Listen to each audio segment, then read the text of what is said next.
bueno, ahí cuando mucho a lo mejor podríamos indagar si hubo influyentismo o no de Bebo Satrain para que su hijo estuviera ahí, pero es algo sumamente complicado de demostrar, porque pues a menos que tuvieras una grabación o algo, un documento ahí donde está solicitando el cargo para su hijo, o sea, ¿cómo vas a recibir un recurso como hacer para enmendar algo que está mal hecho? O sea, recibes un recurso del gobierno del estado para enmendar una instalación que ya invirtió ahí el propio gobierno del estado y que ellos dicen está mal, entonces la vamos a mejorar con este recurso que nos dio también el gobierno del estado. O sea, ahí por doble partida, ¿no? Eso tiene que quedar muy claro y lo tienen que explicar muy bien, pues ya en este caso entonces David Mendoza, porque dice Bebo Satrain, yo no sé, yo ya no tengo conocimiento, yo soy muy respetuoso de no andarme entrometiendo en los cargos de otros. Yo ya no era el titular de SECOP, yo ya estaba aquí en sedes, yo no tengo por qué andarme metiendo. Evidentemente hay algo aquí porque pues hay una resistencia a transparentar. ¿Por qué a los demás simplemente pues no los pelaban? ¿Por qué no? ¿Por qué solamente con Isabel Dorado o Ciudadanía Activa? ¿Por qué? Al que sí no invitaron fue Alejandro López Caballero, y yo creo que es una señal muy clara de que, pues, por lo menos de parte de la dirigencia del PAN, pues, están con el Toño Estiezarán. No le sería conveniente a Toño Estiezarán políticamente dejar que pase López Caballero, ¿eh?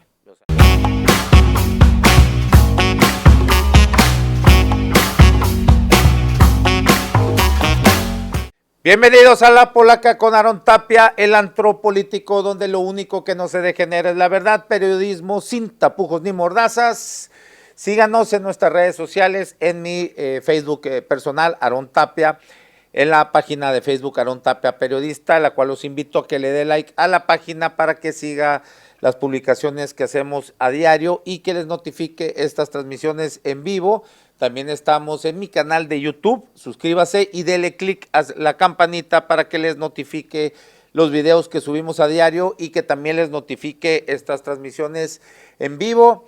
También estamos en mis cuentas de Twitter, en mi cuenta personal, @naranjero75 y en la cuenta del programa, @lapolaca con AT, en Instagram, Aarón Tapia F, y TikTok, Aarón Tapia Periodista. Estaba releyendo ayer, ahí dándole un pasón a esas notas y a esos pie de notas, las subrayadas ahí que hace uno en las cuestiones que uno considera importante de lo que está leyendo.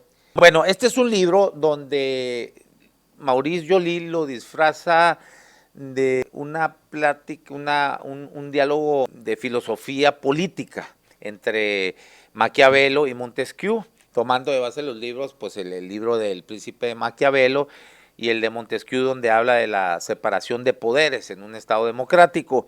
Y ahí hace una especie de diálogo, como si estuvieran dialogando Maquiavelo y Montesquieu. Hay que recordar que Maquiavelo, bueno, la obra del Príncipe es una radiografía de la condición humana en el poder y cómo son las motivaciones del humano y cómo es la manera más eficiente de gobernar.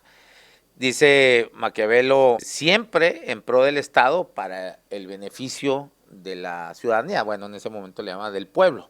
Y acuérdese que han definido esta obra del Príncipe ya en conclusión como el fin justifica los medios, es decir, todo una exposición del pragmatismo, más allá de la ética y la moral, debe prevalecer el pragmatismo para tener un gobierno con mucho mayor control y ser más eficiente para quien gobierna, ¿no? Ese, a grandes rasgos, es lo que el Príncipe expone ahí, pues, ¿no? Y Montesquieu, pues, es un poco más romántico y habla del deber ser, ¿no? Y con esto de la separación de poderes, o sea, hay que recordar que antes, pues, los sistemas monárquicos, pues, ellos ejercían el poder, ellos impartían la justicia también. Bueno, era el todo, pues, ¿no? Como dijo el rey Luis XV, el Estado soy yo, ¿no? Entonces, Montesquieu para un Estado mucho más democrático, con mayores libertades, pues hace este trabajo de la separación de los poderes, ¿no? El ejecutivo, legislativo y poder judicial.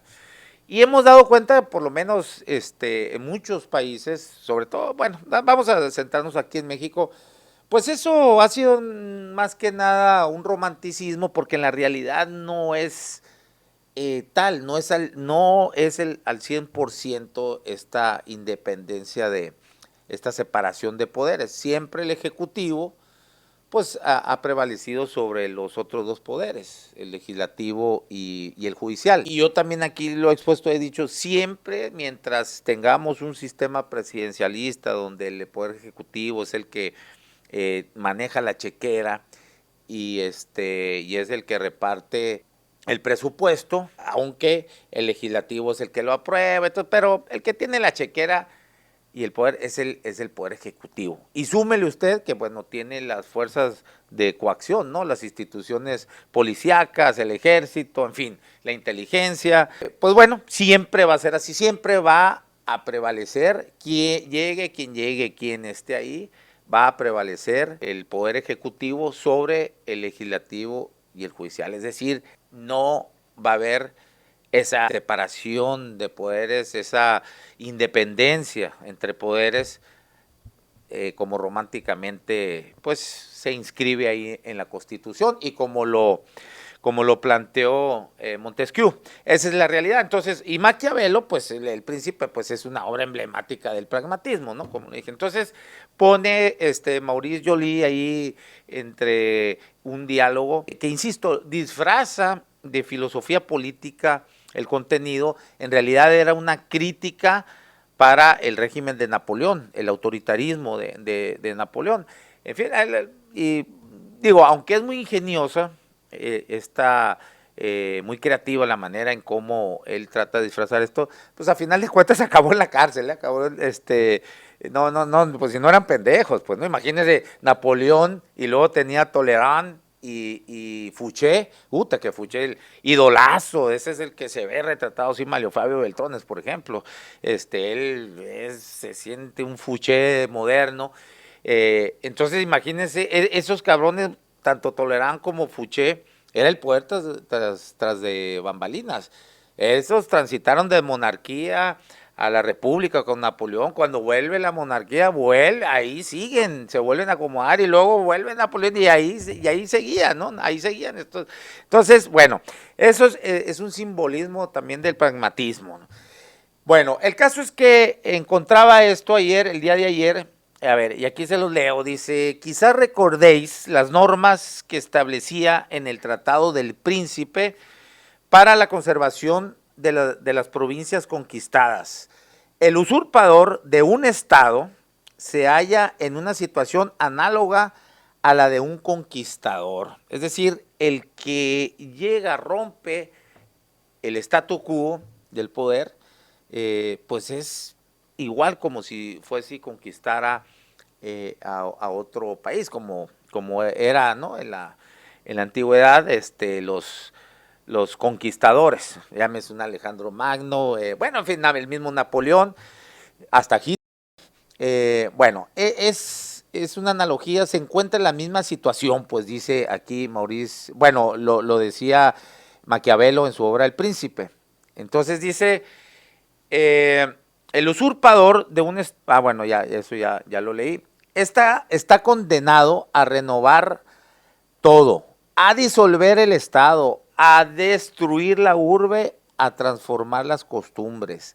Tal es el fin, más en los tiempos que corren, solo podemos retener a él sendas oblicuas, recurrir, ¿no? A él más bien, en sendas oblicuas, por medio de rodeos, o sea, escaramuzas, de combinaciones hábiles y en lo posible exentas de violencia. Por lo tanto, no destruiré directamente las instituciones, sino que les aplicaré una a una un golpe de gracia imperceptible que desquiciará su mecanismo. De este modo iré golpeando por turno la organización judicial, el sufragio, ahí viene la reforma electoral, la prensa, esa mañanera, la libertad individual y la enseñanza.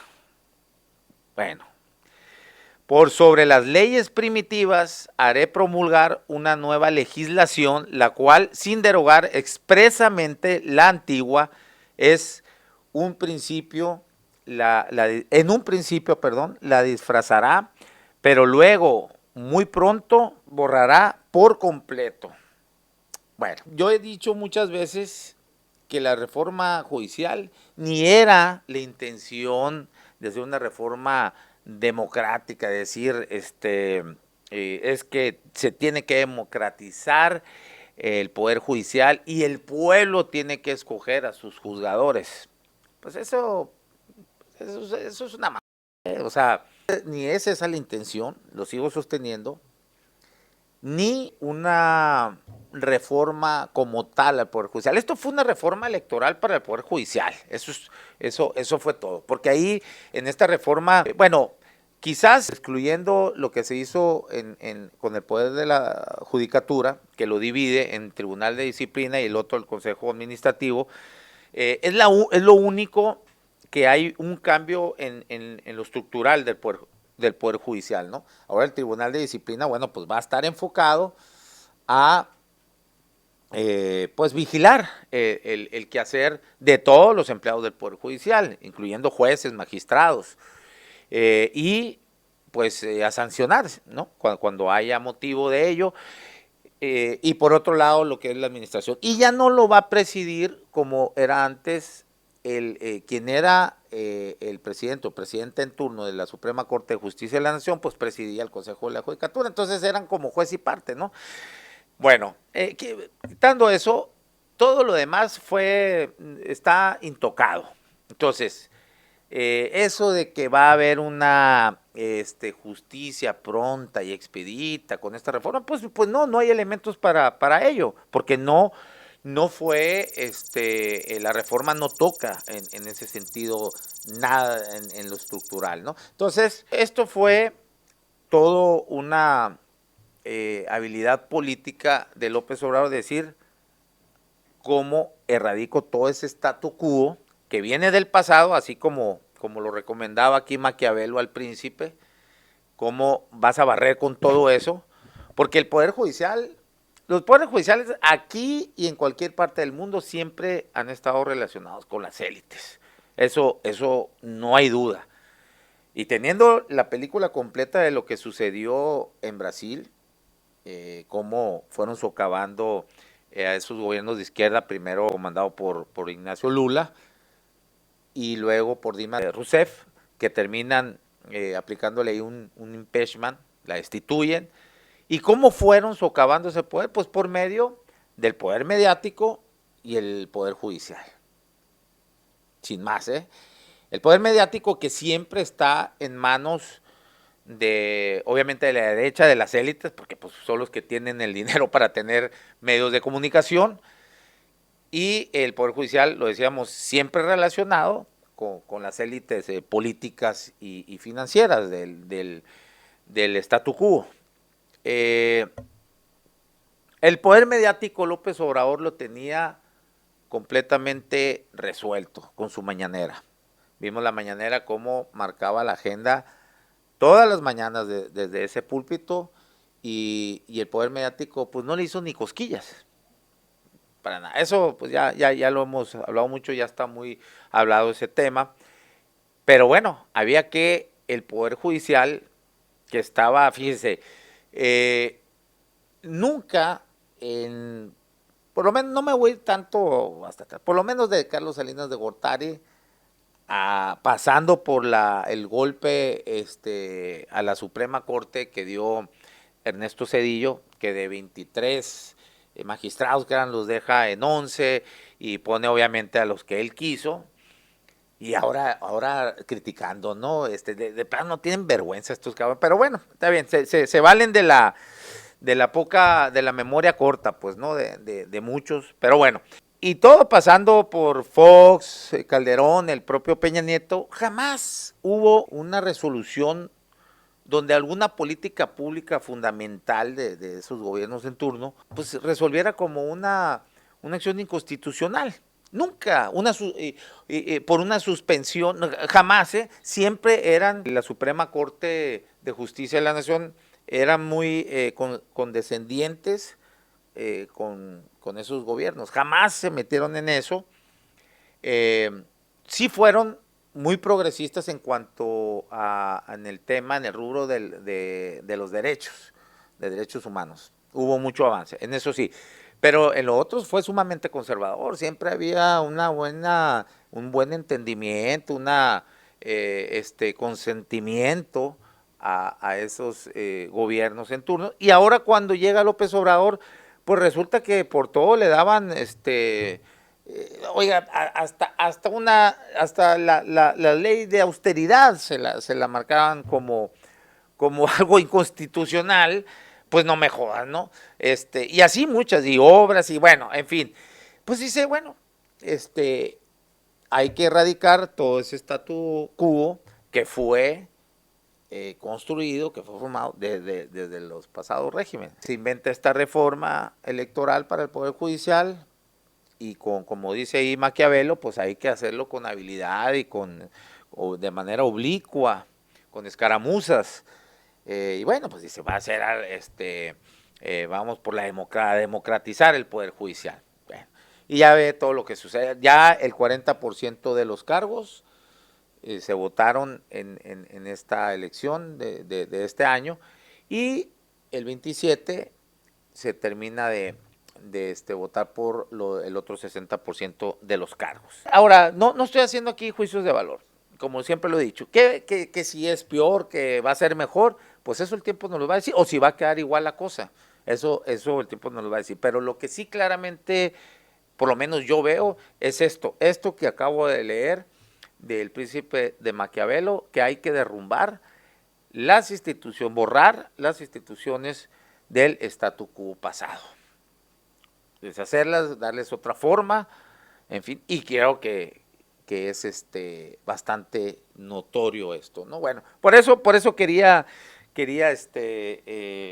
hablar un poco sobre esto, porque dije, ver, cuando lo vi, pues haz de cuenta, están hablando de López Obrador, ¿no? Aquí, y no solamente de López Obrador, pues no, esto es, si uno busca en muchos de los gobiernos de cualquier país del mundo, pues se va a encontrar con esto, ¿no? Sobre todo cuando los que llegan a romper un statu quo, ¿no? O un sistema. El caso aquí no es que se haya roto el sistema, sino simplemente el statu quo, porque digo, seguimos siendo un sistema capitalista, no veo muchos cambios en las dinámicas económicas, ni siquiera ha habido una reforma progresiva fiscal que le sirva al Estado para una mayor recaudación, que pague el que más tiene. Pues no lo ha habido. México es uno de los países que peor recauda en el mundo, son de los que menos recauda. Entonces, creo que tiene que venir una reforma fiscal, y más cuando se dicen que es un gobierno de izquierda. Pero bueno, es otro tema. En fin, ese era por ese lado, ¿no? Por esa parte. Les recomiendo mucho ese libro. Si no ha leído El Príncipe de Maquiavelo, también La separación de los poderes de Montesquieu, para entender mejor el diálogo de este libro que se llama El Diálogo en el Infierno entre Maquiavelo y Montesquieu. Pues se va a entender mucho mejor, ¿no? Si ya tiene la lectura de los otros dos libros, es excepcional, aquí es magistral y muy actualizado. Hasta en estos tiempos, es que cuando se hace el análisis sobre la condición humana, pues es que eso no cambia mucho, pues, ¿no? Tenemos una condición, tenemos una esencia, que esa, pues, no cambia, no cambia. Cambiarán otras cosas, ciertas dinámicas, formas de cómo se vive en la actualidad, pero no la esencia del ser humano. Pues ahí lo estamos viendo. Ese libro de Maquiavelo fue fue escrito en la época del Renacimiento, estamos hablando 1400 y algo, o sea, en el siglo XV, imagínense. Y uno lo lee y dices, bueno, pues es la actualidad, cabrón. Bueno, por eso, porque es la radiografía de la esencia del ser humano. Bueno, pues ahí, me pareció interesante hacer este apunte. Lo otro, ahora sí, entrando al tema de la visita que tuve hoy a la oficina del Bebo Satarain, porque les explicaba en la introducción que yo el día sábado le solicité una entrevista. ¿Por qué pones esa foto? ¿Cómo te gusta sacarle patina ahí como parece que le está rezando al Memo Noriega, ¿no? Mira, San Memón Noriega ahí, mira, con un cafezón y bueno, qué momento, ¿no? La agarraron, en qué momento agarraron, tomaron esa imagen al Memo ahí. Bueno, les decía, yo le solicité una entrevista a Bebo Satarain, como ya lo había adelantado acá en los diferentes programas que he tenido sobre el tema del Parque La Sauceda y el acaparamiento de ciudadanía activa sobre los demás colectivos. Y bueno, pues eso fue mencionado primero en una mesa aquí con Juan Carlos Zúñiga, posterior a esa mesa vino una solicitud de Isabel Dorado de derecho de réplica, se la dimos y aquí, bueno, Isabel Dorado pues dijo muchas cosas y señalamientos y habló de algunas personas que conforman algunos colectivos y hasta de un exfuncionario público como Alfonso Canán. Entonces después vinieron otras, incluso de un comité de vecinos de la Colonia Modelo. Entonces pues también vinieron esas solicitudes de derecho de réplica sobre lo dicho de Isabel Dorado. Y bueno, también pues estuvo, ¿qué día fue? Fue el día viernes, ¿no? Alfonso Canán, dando también su versión de lo que aquí había dicho Isabel Dorado.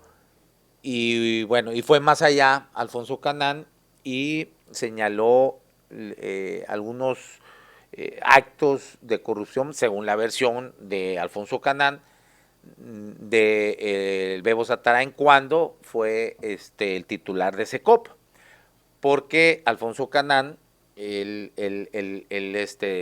desempeñaba ahí un cargo en SECOP. Incluso hizo señalamientos de nepotismo, como que, por ejemplo, dijo que la esposa de Bebo Satarain pues trabajaba ahí en SECOP en una subdirección. Bueno, en fin, esto me llevó entonces a solicitarle la entrevista a Bebo Satarain, pero pues él me dijo que él no daba entrevistas, que no estaba en su función, no daba entrevistas a ningún medio, pero que con mucho gusto pues me podía aclarar lo dicho tenía conocimiento, había escuchado pues ahí el programa y pues que me podíamos hablar y me podía mostrar, pues, o darme su versión, incluso mostrarme documentos de lo dicho por Alfonso Canán.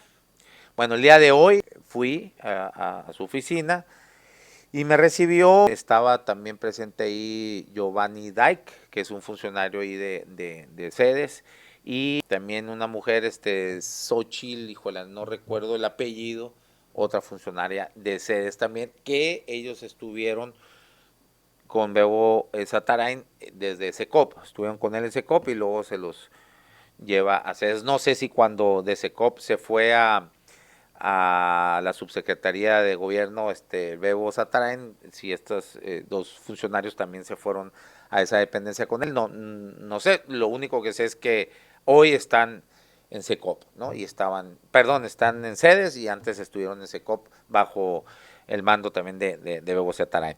Bueno, el caso es que él me dice, en primer lugar, que no hay ningún acto de nepotismo porque su esposa nunca ocupó una subdirección de nada, sino que ella estaba en el voluntariado de SECOP. Todas las dependencias tienen un voluntariado y obviamente no es un cargo honorífico, ¿no? Sin goce de sueldo.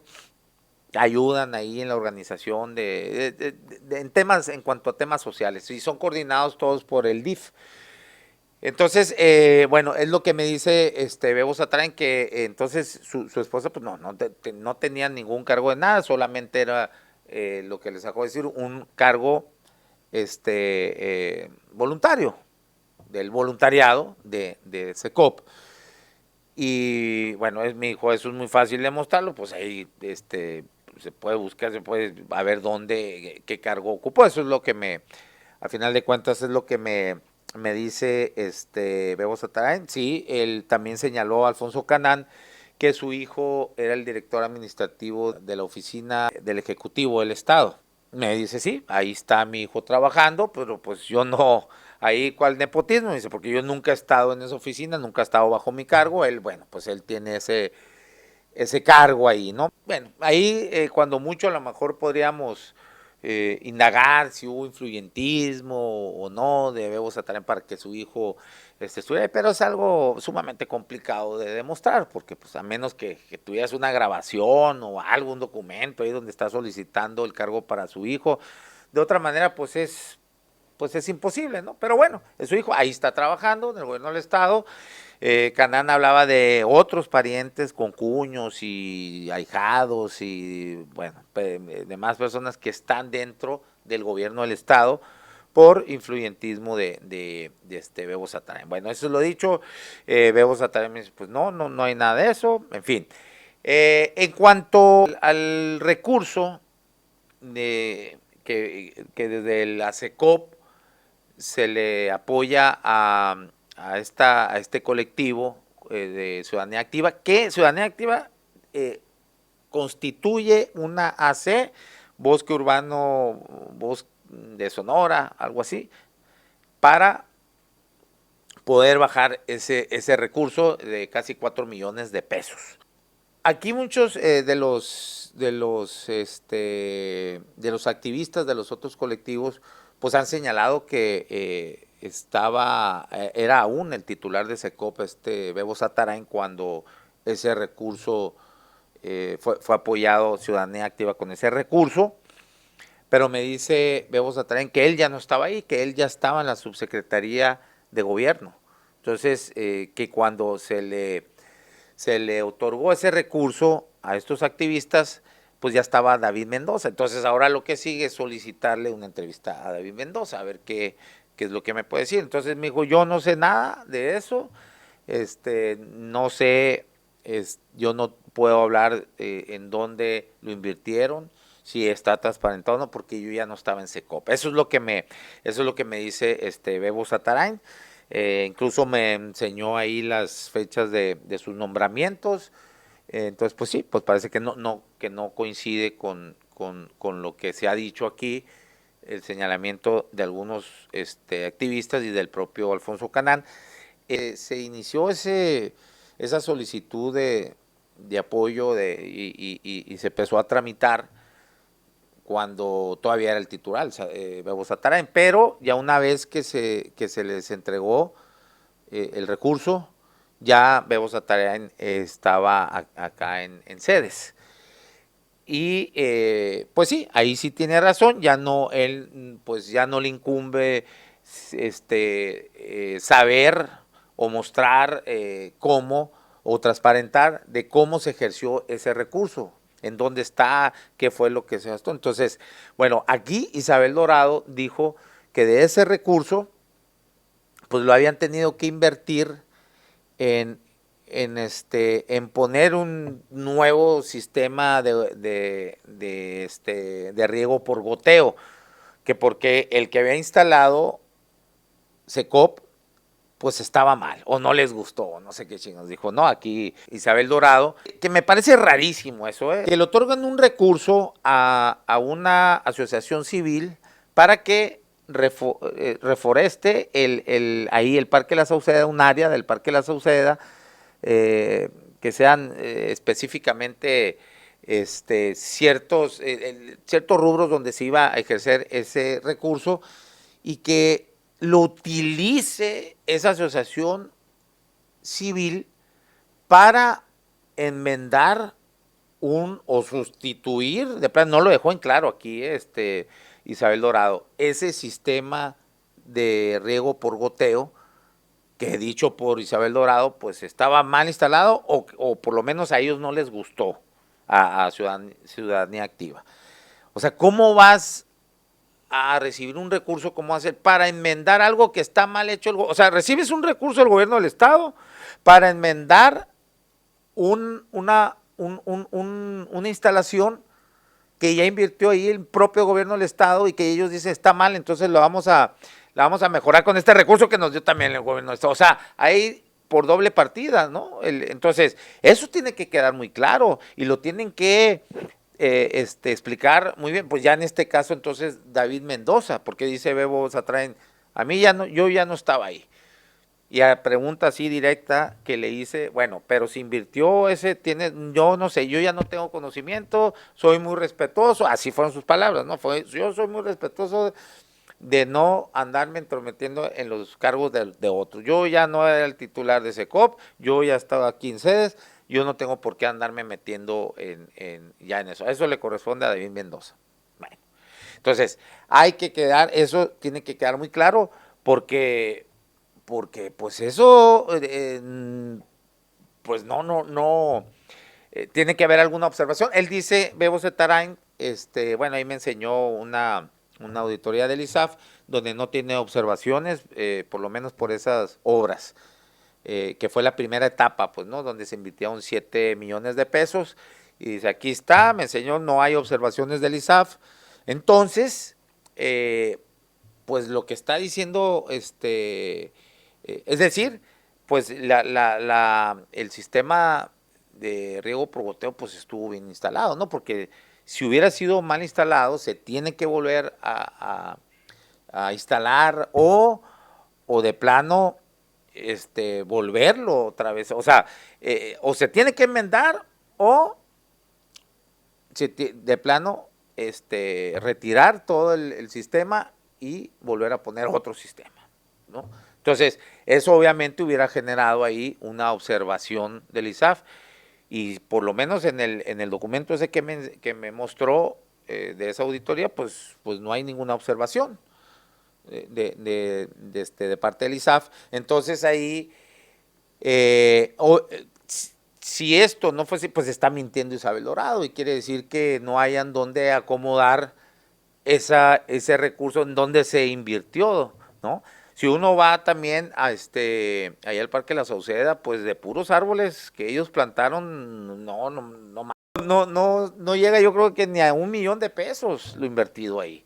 Entonces, es una cuestión muy enredosa y que evidentemente hay algo aquí porque pues hay una resistencia a transparentar. Bueno, quien haya escuchado la entrevista con Isabel Dorado, pues aquí dijo en muchas ocasiones que ellos no tenían por qué transparentar, que el gobierno. ¿Pero por qué? Pues si ellos son los que ejercieron, ¿cómo no van a transparentar? Es un dinero público.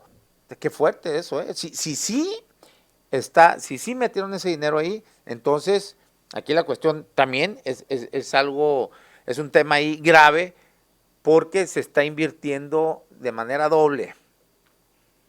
Primero, una obra, un sistema mal instalado que genera doblemente un gasto porque se tiene que volver a poner, en dado caso, ¿no? Que si está diciendo la verdad Isabel Dorado, pues entonces, ¿y por qué no hay observaciones del ISAF, no? Y si no es así, pues ¿por qué Isabel Dorado está diciendo que parte del recurso fue invertido ahí? Que está tratando de ocultar o que chingados hay ahí. Eso se tiene que escarbar más y bueno, vamos a solicitar entonces ahora con David Mendoza esa información, a ver si hay la apertura ahí. Bueno, esa por una parte y bueno, lo otro, lo que han acusado tantos colectivos, la preferencia, el chipiloneo, el monopolio del diálogo entre colectivos y autoridades y que todo le consecuentaban a Ciudadanía Activa, pues sobre eso ahí sí que pues me dio muchas vueltas, ¿no? Y cuando te dan muchas vueltas y no es ni sí ni no, pues entonces tienen razón quienes señalan que el trato ha sido preferencial para este colectivo de ciudadanía activa y que pues entonces uno se pregunta, ¿y por qué? ¿No? ¿Por qué ese trato preferencial? Bueno, el Bebo Sataray me dice, bueno, es que el gobernador es una persona muy generosa que a todo mundo le da un trato preferencial. No, no puedes darle trato preferencial. Preferencial quiere decir que prefieres algo sobre otros, ¿no? Entonces, yo creo que a lo mejor lo que me quería decir da un buen trato, a todo mundo atiende.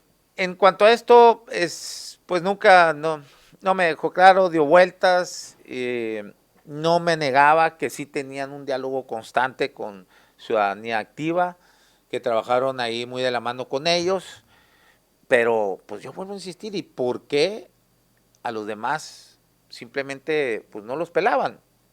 ¿Por qué no? ¿Por qué solamente con Isabel Dorado o Ciudadanía Activa? ¿Por qué? ¿Y por qué permitieron que a todo mundo pues los excluyeran? Porque si no te sujetabas, eso es lo que acusan, pues no, los diferentes colectivos, a las reglas, caprichos de Isabel Dorado, pues terminaban excluidos. Y todo con la complacencia o la omisión o a lo mejor de hacerse la vista gorda del gobierno del Estado. En ese caso, pues SECOP, ¿no? Que era el que estaba encargándose de la primera etapa, y ahora, bueno, es SIDUR quien está llevando a cabo las demás etapas, y bueno, pues ahí todo el mundo sometido con Isabel Dorado, y, y bueno, ese es el ¿por qué? ¿Y por qué ese recurso que no está claro en qué se invirtió? 4 millones de pesos.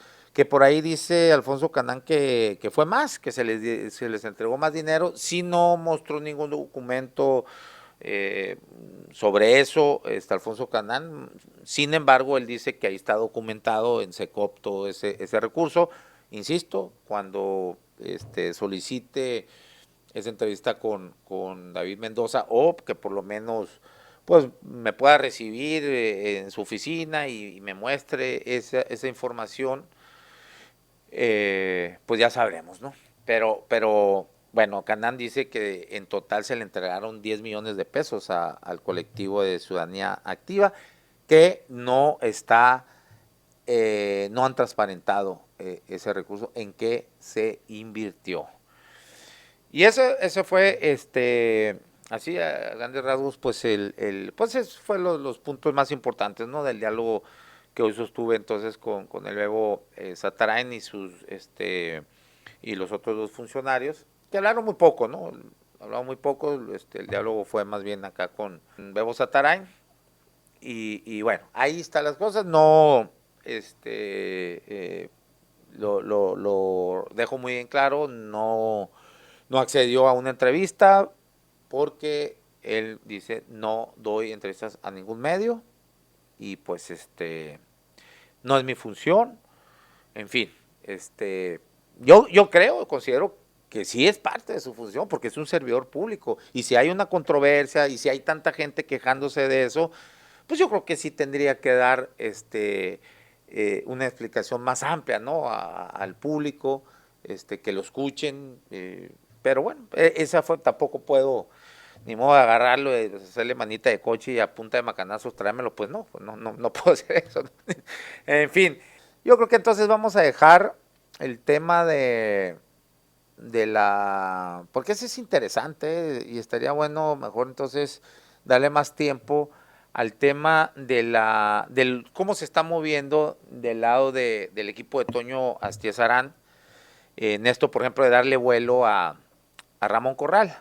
Bueno, ya que estoy aquí, pues entrado rapidito, ahí dejo nomás no me voy a ir a tanta profundidad como pensaba hacerlo. El tema de darle vuelo a Ramón Corral como precandidato, vamos a llamarle así, digo, no son los tiempos todavía, pero bueno, ya se anda moviendo, ha hecho algunas reuniones, anda muy activo ahí en redes sociales, está, bueno, me dicen acá, varias fuentes que asistieron a la fiesta de cumpleaños del 50 aniversario de Gildardo Real, el presidente estatal del PAN, que fue un evento político, ¿no?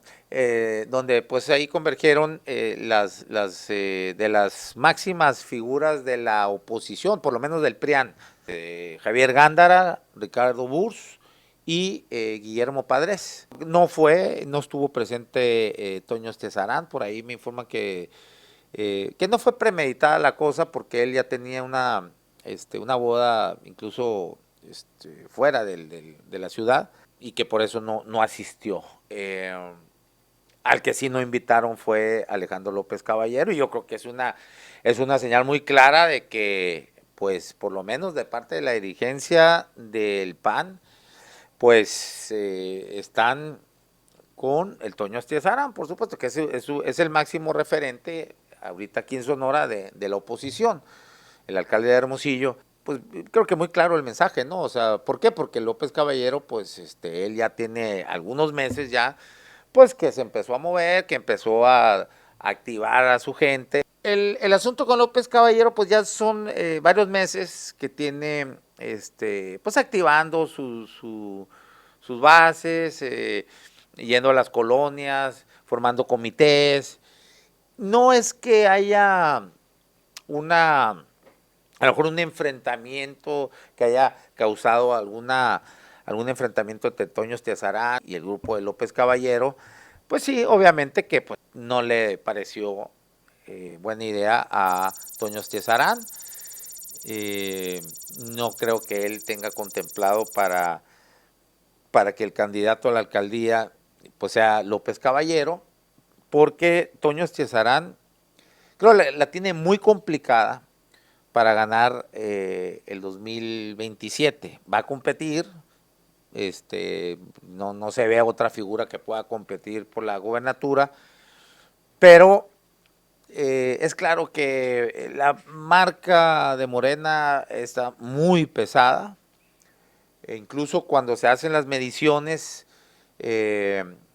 solamente de careos, sin la marca de los partidos, pues no está muy lejos Toño Estezarán, 5 o 6 puntos abajo, pero cuando ya le ponen las marcas, ¡pum!, se despega, ahí sí se despega la cosa. Entonces, va a ser complicadísimo. No, yo creo que Morena todavía va a seguir gobernando este estado, pero Toño Estezarán, lo sé por fuentes cercanas al propio Toño Estezarán, pues la idea es competir 27 y posteriormente el 30. Hay que recordar que solamente va a ser una gubernatura de 3 años, porque después se va a empatar con las presidenciales, la elección aquí de gobernador para el 30. Entonces, en esos 3 años seguir trabajando. O sea, algo tipo López, digo, guardando las debidas proporciones, algo como lo que hizo López Obrador. Él fue candidato pues 3 veces, ¿no? Y todos esos tiempos seguía trabajando, seguía recorriendo el país. Bueno, pues Toño Estezarán parece que tiene pensado lo mismo. O sea, ellos traen los números ahí. Claro, pues van a ir con todo a tratar de ganar, por supuesto, pues si no, qué chingados. Pero pues yo creo que sí están cosas. Hay algunos que se la creen, que sí creen que pueden ganar, pues está bien, mejor, ¿no? Eso a que vayan sin los mejores ánimos. Pero creo que sí Toño Estezarán y sus más cercanos, pues saben bien, pues cómo está la cosa con las preferencias y es hacer la mejor campaña posible que puedan hacer y seguir recorriendo el estado durante esos 3 años y volver a competir el 30, que en esa visión del Toño y su equipo, pues tendría mayores posibilidades, ¿no? Para el 30. Y eso, obviamente que para Toño Estezarán, si López Caballero fuese el candidato y por ahí hasta ganara la alcaldía, pues sabe muy bien que ya tendría un problema mayor, que sería el propio Alejandro López Caballero, porque López Caballero, pues claro que iba a tratar de ir trataría de ir por la gubernatura del 2030. Y entonces ahí sí ya estuviera, pues creo yo, más recargados los dados hacia López Caballero, pues siendo el alcalde de Hermosillo y Toño Estiezarán ya sin ostentar algún cargo, pues imagínese cómo va a estar la cosa. Y bueno, y además, pues, bueno, pues son López Caballero, pues no va, López Caballero no se iba, no se sujetaría a que dejarse la candidatura a la gubernatura para el 2030 a Toño Estiezarán. Entonces, por supuesto que Toño Estiezarán pues tratará de evitar que sea el candidato López Caballero, y bueno, por eso activa a Ramón Corral, alguien que para mí me parece que no tiene la menor posibilidad de ganar la alcaldía de Hermosillo, pero sí tratar para contener la candidatura de Alejandro López Caballero. ¿Por qué? Porque Ramón Corral, por la figura que representa a su papá, pues dentro del consejo, del consejo político de estatal del PAN, pues hay muchos afines, ¿no? Ahí sí tienen peso, los Corral.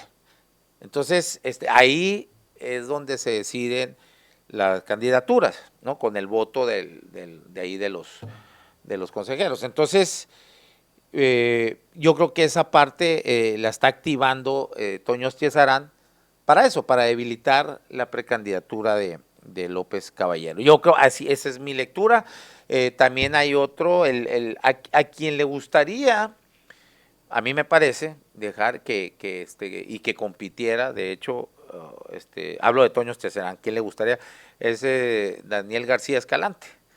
Muy joven, también creo que no tiene muchas posibilidades de ganarla, pero bueno, a final de cuentas ese es su equipo, pues, ¿no? No le sería conveniente a Toño Estiezarán políticamente dejar que pase López Caballero, ¿eh? O sea, eso es lo que es la lectura que tengo. Y por otro lado, por ahí se le pidió también a Flor Ayala, que aquí ya lo había comentado alguna vez, que por ahí alguien de buena fuente me había comentado eso. Sin embargo, pues ella no tiene la mejor imagen, o sea, sabe que tiene detractores y bueno, no se ha movido. Son los que yo sé que tienen la venia de Toño Estiezarán para que pues empiecen a mover y busquen la candidatura del PAN a la alcaldía de Hermosillo. Es pues Ramón Corral, que ya lo vemos que ya anda muy activo. Después Daniel García Escalante, activo en cuanto a sus funciones. Él es el director de Creces, pero aún no empieza con esa actividad ya más electoral, ¿no? De buscar más adeptos, como ya inició Ramón Corral. Todavía Daniel García Escalante todavía no. Y Flor Ayala, pues de plano no ha movido nada. No, pero a lo mejor ella misma dice, no, pues no, ¿para qué? ¿Para qué? Trae algunas